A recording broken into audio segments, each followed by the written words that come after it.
Good morning students. आज हम लोग पढ़ेंगे पाठ 2 हार की जीत, जिसके लेखक हैं सुदर्शन। इस कहानी में बाबा भारती अपने घोड़े सुल्तान से बहुत प्रेम करते थे। वह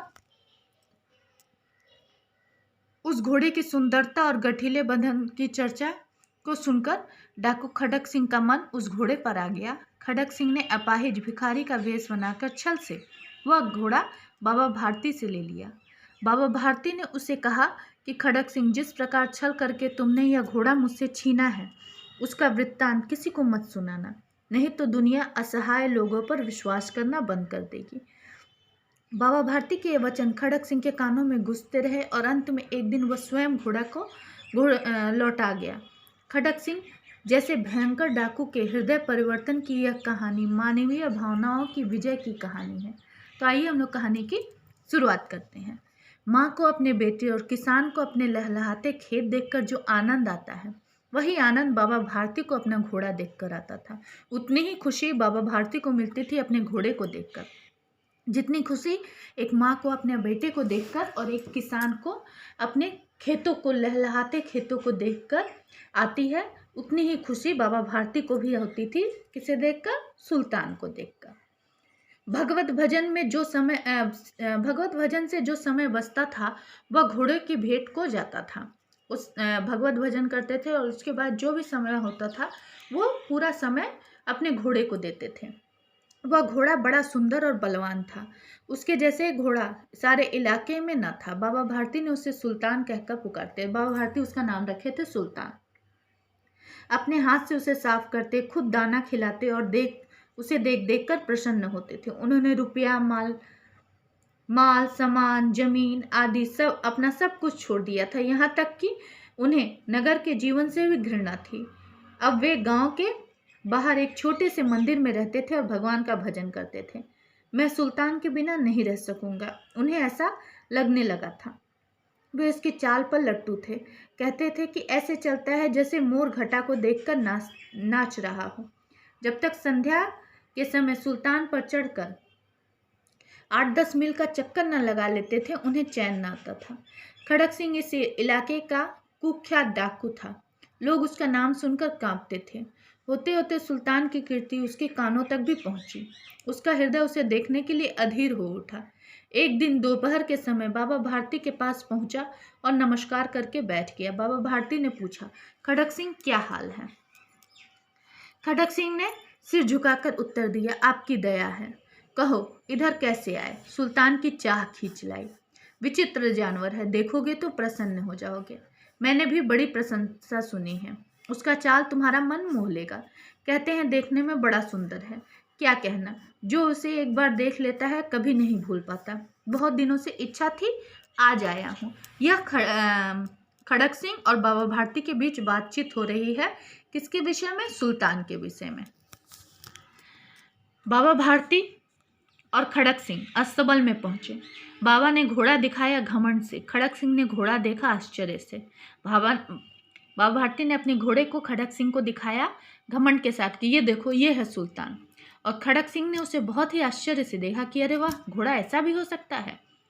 खड़क सिंह ने हजारों घोड़े देखे थे, परंतु ऐसा बाका घोड़ा उसकी आंखों के सामने से न गुजरा था। सोचने लगा, भाग्य की बात है, ऐसा घोड़ा खड़क सिंह के पास होना चाहिए। इस साधु को ऐसी चीज से क्या लाभ?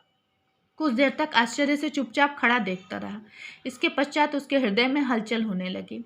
बालकों सी अधीरता से बोला, परंतु बाबा जी, इसकी चाल न देखी तो क्या देखा? बाबा जी भी मनुष्य ही थे। अपनी वस्तु की प्रशंसा दूसरे के मुख से सुनते तो उनका हृदय भी अधीर हो गया। घोड़े को खोलकर बाहर ले गए। घोड़ा वायु के वेग से उड़ने लगा। उसकी चाल देखकर खड़क सिंह के हृदय पर सांप लौट गया।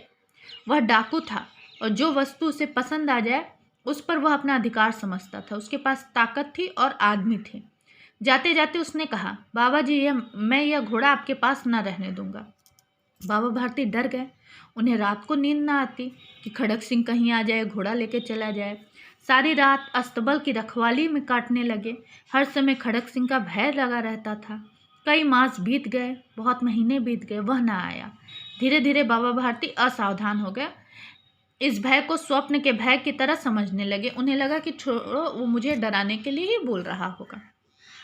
संध्या का समय था। बाबा भारती सुल्तान की पीठ पर सवार होकर घूमने जा रहे थे। उनकी आंखों में चमक थी, मुख पर प्रसन्नता। कभी घोड़े के शरीर को देखते, कभी उसके रंग को, और मन में फूले न समाते। अचानक एक ओर से आवाज आई, ओ बाबा, इस कंगले की सुनते जाना।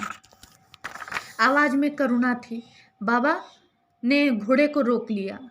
देखा एक अपाहिज वृक्ष के छाया में पड़ा कराह रहा है। बोले, तुम्हें क्या कष्ट है? अपाहिज ने हाथ जोड़कर कहा, बाबा मैं दुखिया हूँ, मुझ पर दया करो।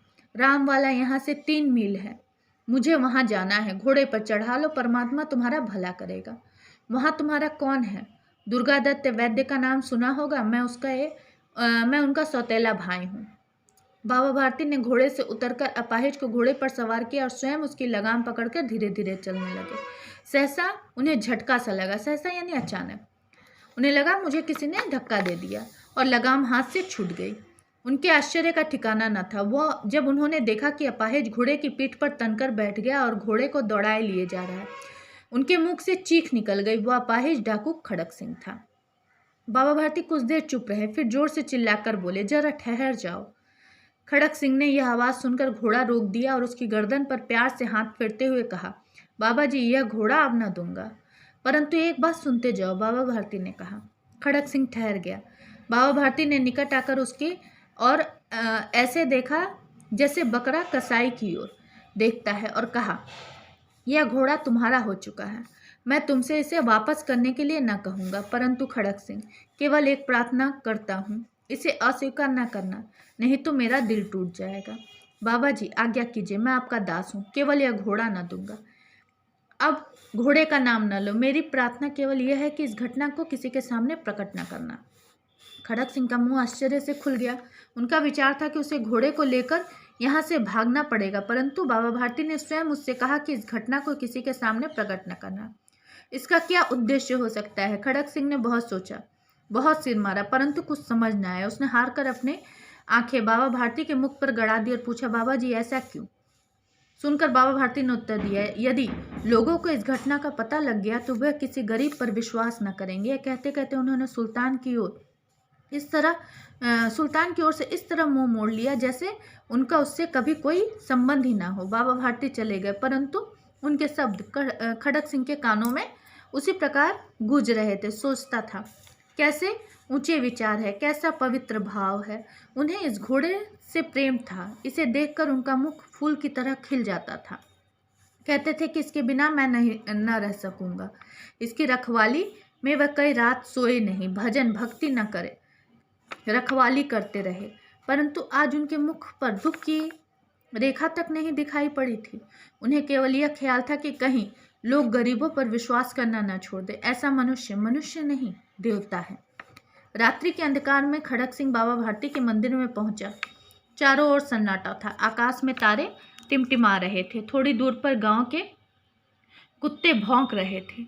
मंदिर के अंदर कोई शब्द सुनाई न देता। खड़क सिंह सुल्तान की बाग पकड़े हुए था। वह धीरे धीरे अस्तबल के फाटक पर पहुंचा। फाटक खुला पड़ा था। किसी समय वहां बाबा भारती स्वयं लाठी लेकर पहरा देते थे, परंतु आज उन्हें किसी चोरी, किसी डाके का भय न था। खड़क सिंह ने आगे बढ़कर सुल्तान को उसके स्थान पर बांध दिया और बाहर निकलकर सावधानी से फाटक बंद कर दिया। इस समय उसकी आंखों में नेकी के आंसू थे। रात्रि का तीसरा पहर बीत चुका था। चौथा पहर आरंभ होते ही बाबा भारती ने अपनी कुटिया से बाहर निकलकर ठंडे जल से स्नान किया और उनके पांव अस्तबल की ओर बढ़े, परंतु फाटक पर पहुंचकर उनको अपनी भूल का एहसास हुआ। साथ ही घोर निराशा ने उनके पांव को मन भर का भारी कर दिया। वे वहीं रुक गए।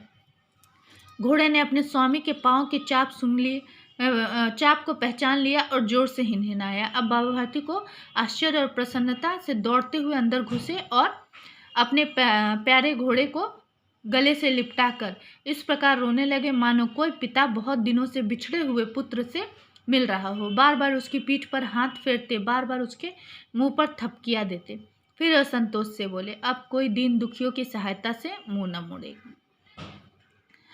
तो इस कहानी से हमें क्या सीख मिलती है? बुरा आदमी भी भले आदमी की संगति में आकर अच्छा बन जाता है।